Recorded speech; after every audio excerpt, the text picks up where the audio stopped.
This is Pet Life Radio. Let's talk pets. So why do seagulls live near the sea? Because if they lived near the bay, they'd be bagels. Welcome to Wings and Things, where you'll find real answers to real questions about everything you want to know about pet birds. Care, feeding, bird products, travel, and more. Everything to make your frequent flyer a happy camper. From parrots to parakeets, cockatiels to cockatoos, you'll have a bird's eye view of everything there is to know about your fun, feathered friends. So, spread your wings and get ready to fly with your Wings and Things host, bird expert and author, Susan Chamberlain. Welcome to Wings and Things on Pet Life Radio. I'm your host, Susan Chamberlain, and we're going to be flying off today to discuss budgies in the basement. If you want to keep your birds in the basement, how do you go about doing that?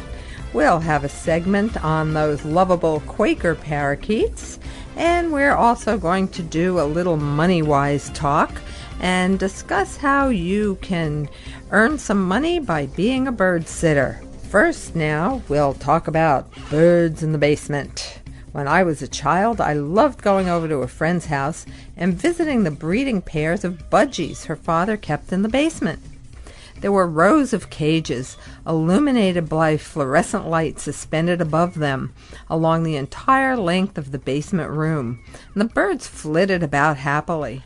I don't remember much else about the basement habitat, except that the floor was covered with tile and there was an exhaust fan, similar to those often installed behind stoves in the wall of the room. Now that I look back on it, I see that what Mr. Venna did was pretty good. The fluorescent lighting possibly emitted some full-spectrum light, which is necessary for vitamin D synthesis and vitamin D3 synthesis in birds and helpful for successful breeding. The hard floor was easy to clean and reduced the risk of mold and mildew, and the fan helped pull dust and dander from the room, thus improving the indoor air quality. We've come a long way since then. Electronic air filters, full-spectrum lighting made especially for birds, green building material, carbon monoxide alarms, and other goodies abound. But is it feasible or even safe to keep your pet birds in the basement or a remodeled garage? The answer depends on a variety of factors. Why would anyone want to remand their birds to a garage or basement? Perhaps the birds have encroached on your living space a little too much, or maybe your family has grown. Perhaps you want to give your birds larger quarters tailored just for them. Converted basements and garages can be lovely. People create these spaces for themselves all the time by turning them into media rooms, dens, or even additional bedrooms. These rooms can also be problematic, especially for birds. Heat must be safely provided. There may be little access to natural light, which is important to a bird's well-being. If the boiler, hot water heater, washer and dryer, and other appliances are located in the basement or garage space, consideration must be given to the safety of these systems. Carbon monoxide, chemicals, gas emissions, and possible backblasts from the furnace pose real threats to birds. Is the basement above or below grade? Some homes are constructed with walkout basements, and these basements are, in effect, first-floor apartments. In some coastal areas, homes are erected on pilings, and the area underneath is usually designated for garages or storage. People often enclose this lower area for casual living, and sometimes keep birds or other pets in that space. A friend on Sanibel Island in Florida enclosed the lower level of her home and erected a flight cage for her finches inside. She caged one of the windows, too, so the finches could enjoy flying outdoors as well. When it was too cold for them to be outside, she simply closed the window while they were in the indoor section of the flight. The severe weather of the past few years has taught us that few places are safe from flooding. If you plan to house your birds in a basement or on a ground floor, will you be able to evacuate them safely if necessary? Below-grade basements may also be prone to seepage, especially if you live in an area with a high water table or lots of rain. Dampness breeds mold and mildew, neither of which is good for birds. Reduce risk of mold and mildew in any basement by installing floor tile or painting the concrete floor rather than using carpeting, wood, or laminates.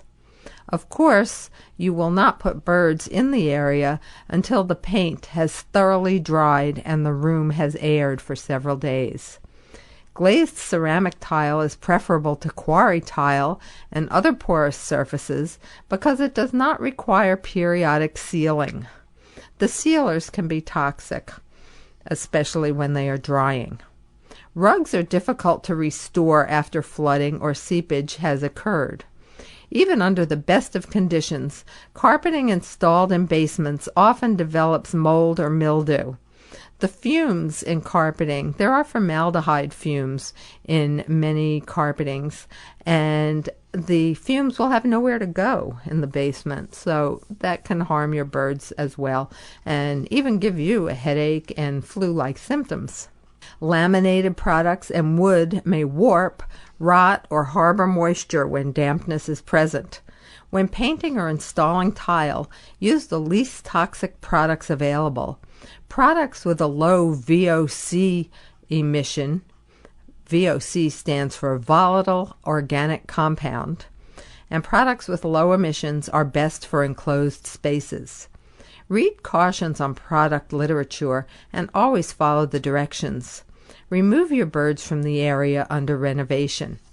Open basement or garage windows to air the area for 4 or 5 days before moving the birds in. This will allow vapors from paint, glue, or other installation products to disperse. Remove items that collect dust and harbor mold and mildew. Store clothing and household items in another area of your home. Get a sump pump for emergencies and keep a shop vacuum available to remove water that may seep in after heavy rains. Alarms that detect flooding are available at home improvement stores. These will warn you before a situation becomes critical. Increase air circulation through the use of ceiling fans or the new tower-style fans. Use a dehumidifier during the humid months of the year. Add air conditioning if necessary. Freestanding portable models that don't require window installation are available, and the price has gone way down over the past few years. They used to be more than $1,000. Now they're hovering right around the $400 mark. You can find them in home supply and big box stores. Use an electronic air filter to remove particulate matter from the atmosphere, and open windows for ventilation when possible. Be cautious when using exhaust fans. Although they are great for pulling polluted indoor air out of the home, fans may also draw exhaust fumes, cooking fumes, and emissions from boilers into rooms where they are installed. Install exhaust fans at the source of the pollution, near the stove or the furnace, or other source of pollution, rather than in your bird's immediate vicinity. Leave a window open for ventilation in the furnace room, even during the coldest weather. When heating your bird's new space, evaluate your present system. Perhaps you can have baseboard heating run from your boiler to the new room, or install a new duct for hot air heat. Forced hot air is inclined to be very dry, and the temperature plummets as soon as it goes off. Be sure to use a humidifier in conjunction with hot air systems. Radiant heating, installed under a floor or on walls, is a good source of gentle, even heat. You can purchase radiant heat panels as supplementary heating for your bird's immediate area from Avatech Exotic Birds. The unobtrusive white panels can be mounted to the wall behind a cage for additional heat during cold weather or wherever supplemental warmth is required. They're also designed, they come with a little hanging kit that attaches the heat panel to the cage. You must be very careful, however, to locate it so that the bird has absolutely no access to the electrical cord. For more information on Avatech heat panels, visit avitec.com. That's www.avitec.com. Birds require natural light for health and vitality. Install skylights in a renovated garage for overhead light and ventilation. Locate basement-dwelling birds where they will receive some window light and enjoy an outdoor view. If necessary, use full-spectrum lighting. Portable lamps are available, as are cage-mounted models and ceiling-hung swag-style fixtures. You can also use full-spectrum bulbs and tubes in permanent ceiling-mounted and recessed fixtures. Most are not compatible with dimmers and must be used with basic on-off light switches.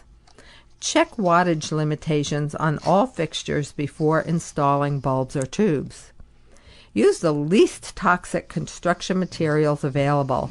Formaldehyde is used in some construction materials and even in carpeting, and exposure to fumes can result in headache, respiratory problems, and flu-like symptoms. According to EPA literature, the most significant sources of formaldehyde in homes are usually particle board and plywood products that contain urea formaldehyde. Such products are routinely used as subflooring and in cabinet construction. Plywood wall paneling and medium-density fiberboard used in drawers and cabinetry contains urea formaldehyde as well. Sealing particle boards with primer or enclosing it in a laminate such as Formica will help reduce emissions, as well airing the affected products for a period of time before bringing them into your home. Formaldehyde-free products are available, although they may be more expensive than others. For more detailed information on this topic and other indoor air quality concerns, visit epa.gov. You can go to www.epa.gov/IAQ/forward/FORMALE.html. That is the link. Or just go to epa.gov and do a search for indoor air quality. You can also visit greenhomeguide.com. That's www.greenhomeguide.com. You can also call the EPA Toxic Substance Control Act Assistance Line. The telephone number is 202-554-1404. That's 202-554-1404. That's the EPA Toxic Substance Control Assistant Line. Will you be able to spend a significant amount of time with your basement or garage dwelling birds? Locate a computer, television, or exercise equipment in the new area so you'll have a dual purpose for being there. Turn the TV on or play mellow music for the birds when you're out. If birds will be out of sight and earshot for significant periods of time, use a baby monitor so you can hear sounds of alarm in the basement or garage. Video surveillance is a great way to check on your pets. Simple systems are available at electronics and baby supply stores for about $100. Alternatively, add a live camera to your computer so you can monitor your bird's activities. Is there outside access to the new bird area? If so, consider installing a burglar alarm on the outside door. Outside access is also important in case of fire or other emergency. Formulate a plan to rescue your birds in case of fire or natural disaster. Conveniences are important, especially if you have a large flock or must walk down a flight of stairs to the new bird room. You'll require rodent-resistant storage space for bird supplies and food, a utility sink for washing bird dishes and accessories, a refrigerator for fresh food, and at least one trash can with a lid for disposal of cage tray liners and other bird debris. How are you going to clean large cages? If they're on a ground floor, it's easy to roll them outside for power washing. But what if they're in the basement? My dream renovation includes a large roll-in shower for cage cleaning and a dishwasher just for bird dishes. Decorating the new bird area can be fun and practical. I like light-colored floors because it's easy to spot insects or droppings from possible rodents before an infestation becomes overwhelming. Ideally, we stop such invasions before they begin, but again, we must be extra cautious when using pesticides indoors or out when we share our homes with birds. Sprinkle a diatomaceous earth product, such as Concern, which is available in garden and home improvement centers, around the base of your home to stop crawling bugs. Seal cracks and crevices against mice. Clean up small messes before they become big ones. Turn your bird's new habitat into a tropical paradise by painting jungle murals on the walls, or check out tropical background images offered by Cages by Design. Paint the ceiling light blue and use a sponge to dab white paint clouds overhead. Use water-based or acrylic paints and allow paint to dry completely with windows open before returning birds to the area. There's a lot to consider when renovating a space for your birds. Basements are usually cool in the summer and warm in the winter. A converted 2-car garage can offer 400 or more square feet of additional space. Convenience for you and safety and happiness of the birds are of paramount importance. Your imagination and your budget will dictate the rest. Now we have a little basement or garage bird room wish list. Plumbing for the utility sink, a dishwasher, a heating system, radiant heat, hot water or baseboard heat, humidifier, maybe a dehumidifier, ceiling fans, an air filter, windows or skylights for ventilation and natural light, full spectrum lighting, a smoke alarm, a carbon monoxide alarm, a flood alarm, a sump pump, a shop-style vacuum cleaner for wet and dry debris, a burglar alarm, baby monitor or video surveillance, a cabinet for safe food storage, a refrigerator for fresh food, a tile floor, a screen door for outside access, helps ventilate the room and helps prevent escape when the outer door is open, trash cans with lids, low VOC paint for walls, low VOC adhesives for flooring and wall treatments, and formaldehyde-free wood products. So get on with your renovation product and have fun. You and your birds will certainly enjoy your nice new space. We're going to pause for just a moment, and we'll be back with some words about Quaker Parakeets. This is Susan Chamberlain on Wings and Things on Pet Life Radio. Sitting on a branch overlooking the parking lot, the pigeons watched as a Mercedes pulled in below them. What do you think? One bird said to the other. Should we put a deposit on that car? Stay perched. Wings and Things will be soaring back right after these messages. What if you could protect the life of your cat with something so simple and affordable that you already use every day? Get ready for the evolution of kitty litter. It's Pretty Litter. Along with all the features you've come to expect from your kitty litter, Pretty Litter's patented and scientific formula will also monitor your cat's health and detect illnesses early while providing industry-leading odor control.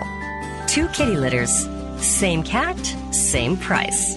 But there's one important difference. Pretty Litter reacts to your cat's waste by detecting health issues simply by changing color. And the key is that Pretty Litter detects these issues before your cat shows symptoms of physical illness or pain, likely saving you major dollars in vet bills while protecting the health of your cat. What do you think, little guy? Ready to switch litter? Pretty Litter. Colorful insight into your cat's health. Go to prettylittercats.com/cat101 or use coupon code CAT101 to get 20% off your first subscription order.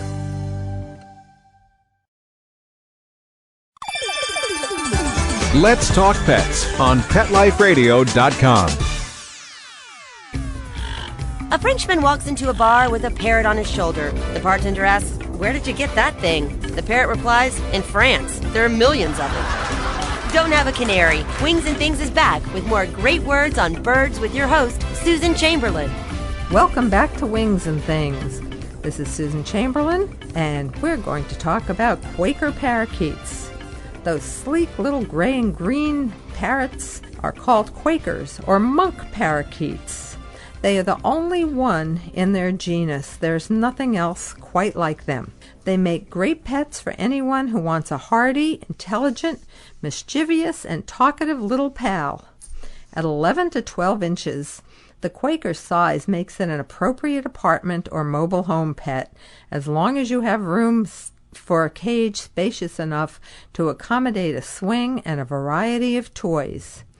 Even though their horn-colored beaks are relatively small, Quakers are enthusiastic chewers and should be provided with substantial wood toys. Quakers, native to South America, often become quite territorial regarding their cages as their nests. In the wild, they build huge communal nests. Pet Quakers may weave straw, paper, or other available materials through cage bars in attempts at nest building. There are many feral Quaker parakeet colonies throughout North America. They can be found from New Hampshire to Florida, and you'll see the huge nests in trees wherever Quakers are present. You'll hear them chattering and flying. There are literally hundreds of them in some of these feral colonies. And there are even some in Brooklyn, New York. Visit www.brooklynparrots.com and you'll come to a cute website that's about the Quaker parakeets in Brooklyn, at Brooklyn College. And there are some beautiful pictures of the feral Quakers in Brooklyn. So go to brooklynparrots.com and check it out. Quakers may like a separate cage for sleeping, or a hut or a nest box inside the primary cage. That may discourage some of their aggressive territorial behavior. Talking potential is good to excellent, but as with any species, the results depend on the individual bird. You know, they're all different. There's no telling what they're going to do, so be prepared to love your bird whether it talks or not. Feed your Quaker a varied, well-balanced diet. Use a manufactured diet or a good seed mix combined with pellets. Quakers relish fruit, vegetables, and nutritious table foods such as cooked egg, pasta, and bits of cooked meat. Mature birds may have a tendency to gain excess weight, so limit their intake of fatty foods. This is Susan Chamberlain on Wings and Things. We'll be right back, and we're going to talk about earning money as a bird sitter. See you in a minute.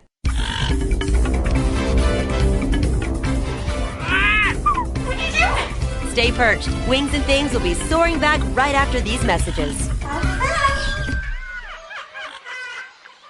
Put on a perfectly possum pet party. Having an awesome birthday or adoption day celebration for your four-legged make great memories and Instagram-worthy photos. They're available in 2 colorful themes, tropical and fireman. It's a dog's life. Celebrate it with Molly and Bandit Pet Party at mollyandbanditpetparty.com/petlife.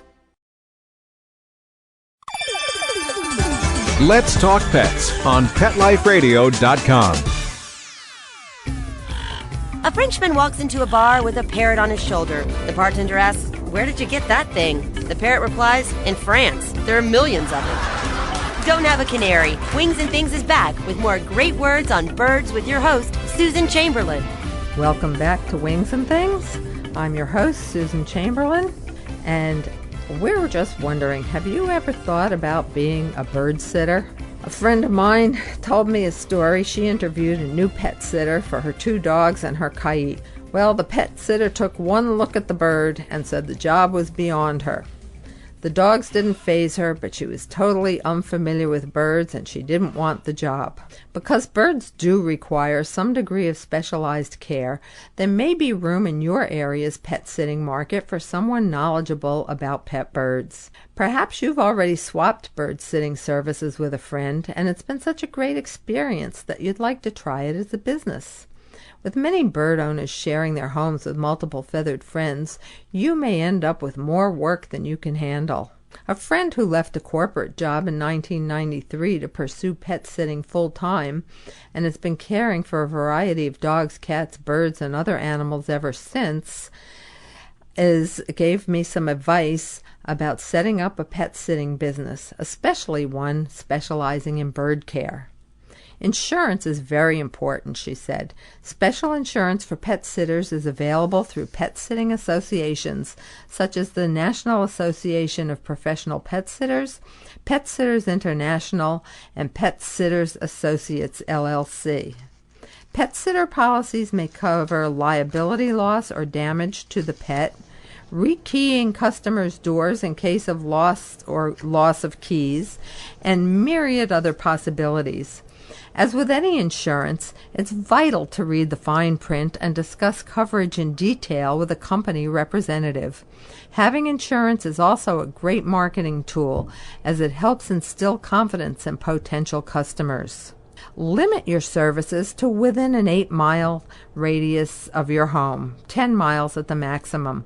You'll be able to service clients effectively while using less gas. How many hours will you work per week? Pet sitting can be a 7-day-a-week job, including holidays. Some pet sitters charge higher fees for holidays. What about the price? Check pet sitter websites for fees and see what services charge in your area. When specializing in birds, you will need to decide whether to charge per diem, per visit, or per pet bird. You may wish to offer a multi-bird discount or a discount for birds caged together. Will you be required to sleep at the house? If so, check to see what pet sitters charge for similar services in your area. Get to know other pet sitters in your area because you'll probably be calling each other to cover extra jobs. Provide a menu of services and be very specific about what is included in the basic bird sitting fee. Cleaning the cage may mean a change of paper, wiping gratings and perches, and providing clean dishes to you, but your client may interpret it as a major cleaning job. Pricing. Some bird sitters request the money up front. If a key has to be returned, get payment at that time. Once you get to know the clients, you can have them mail you a check. In the beginning, get paid when the key is returned. People may be uncomfortable leaving money ahead of time when they first hire you. Some pet sitters charge for the preliminary conference. That's when they go over to meet the bird. And then they credit that money to the first pet sitting job. Others offer the consultation free, so it's up to you what you want to do on that. What are your startup costs? Does your municipality require that you obtain a license for your business? If so, there may be a fee to register. If your state requires that sales tax be collected on services, you'll need to register with the Department of Taxation for a sales tax certificate. In many states, you can do this online. Business cards and flyers are 2 ways for potential clients to learn of your existence. You can elect to have cards professionally printed or do it yourself on your computer. Business card paper is available at office supply stores, and there are several computer programs such as Microsoft Word or Publisher that makes creating business cards a cinch. Include your name, including any professional pet-related degrees or affiliations, your business name, telephone number, email address, and a brief description of services offered. Add a photo of a bird for eye-catching interest. A flyer is usually an 8.5 by 11 piece of paper or cardstock folded into thirds that includes more information about your bird sitting services.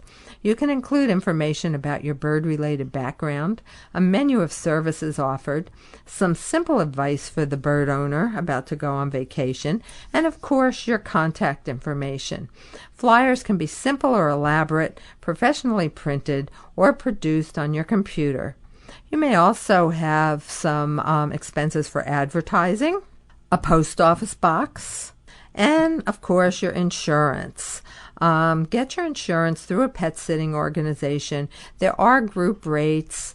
At last research, when I last researched it and spoke to some pet sitters, they were paying about $300 a year. You can be bonded for an additional $100 a year or in that neighborhood. of cost, but some of it may depend also on the region of the country where you live. So do call these organizations. At the end of the program, I will give you some contact information for the pet sitters organizations. Market your business. Leave business cards at pet shops and veterinary offices. Although these businesses may offer boarding services, there are also people who don't want to board their birds at the vet or at the pet shops. And demand is great. So often there are people who can't be accommodated, especially during popular vacation weeks. So you do stand a good chance of getting referrals. There are also people who prefer in-home care to boarding their pets. Advertising in local newspapers and getting out and meeting people is a great way to get clients. When some people start out, they rent a booth at a local fair. It doesn't necessarily even have to be an animal fair. Craft fairs are good too. Make up a pamphlet on what to look for in a pet sitter, and people will come to your table wanting to get the information or just to talk about pet sitting. Pass out your business cards along with the other information. A table at a fair usually costs anywhere from $30 to $100, but just a couple of clients will make it worthwhile. Other avenues of exposure include online advertising on pet-related websites, Craigslist, which can be a little chancy. I mean, you really never know who you're going to be dealing with or vice versa, but it's one of the most popular websites in the world. And that's Craigslist, Craigslist.org, or even your own web page. If you belong to a bird club, they may have listings for pet sitters on their website and in their newsletter. If you have a website, link it to other related sites when possible. Advertise in local pet publications and bird-related magazines such as Bird Talk and Birds USA. And don't forget to send out occasional press releases to local media about your business. They may eventually feature you in an article or on a news program. If your newspaper has a pet column, make them aware of your business. You never know when that phone is going to ring. Be very professional. When clients call and get your answering machine, don't greet them with a cutesy message from your 3-year-old. Maintain professionalism by recording a to-the-point greeting. Hello, you've reached so-and-so's pet sitting service. Please leave your name and phone number and we'll return your call as soon as possible. If you have not heard from us within 24 hours, please call back. We may be having trouble reaching you. In case of emergency, please call and yada yada, leave an alternate number. If numerous family members answer the phone at your house, get a separate line exclusively for your pet sitting businesses. There are also some add-on services that will increase your income.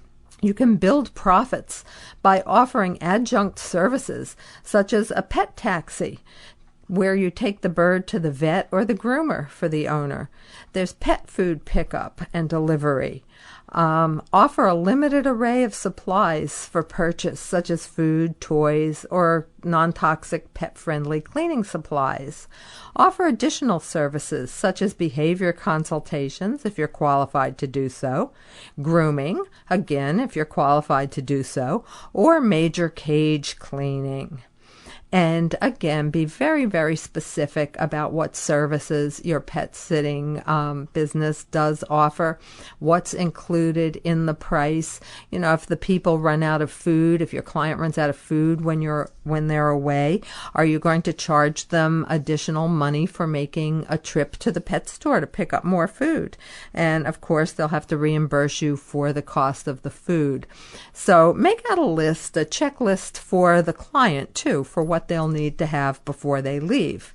Now, some of those websites I promised you, for insurance and for more information about pet sitting, the National Association of Professional Pet Sitters, NAPPS, is www.petsitters.org. That's www.petsitters.org. Then there's Pet Sitters International, and the website there is petsit.com. That's www.petsit.com. And there's a great pet sitter checklist on this website. Then there's Pet Sitters Associates, and they include general liability insurance in your annual membership dues. Pet Sitters Associates is at let me see here. Where is it? You can email them at petsitllc@aol.com. That's PETSITLLC@AOL.com. Now, a few other little tips for pet sitting. A friend started her business with another friend just asking if she could take care of her animals when she went away. Before she knew it, it snowballed into a business. She does it part-time to supplement her other income, and it's nice extra money. It covers the expenses for her own animals. Figure how far from home you want to work. And with gas prices the way they are, that's definitely a consideration in your fees. Some pets are more work and responsibility. Think about that when setting your fees.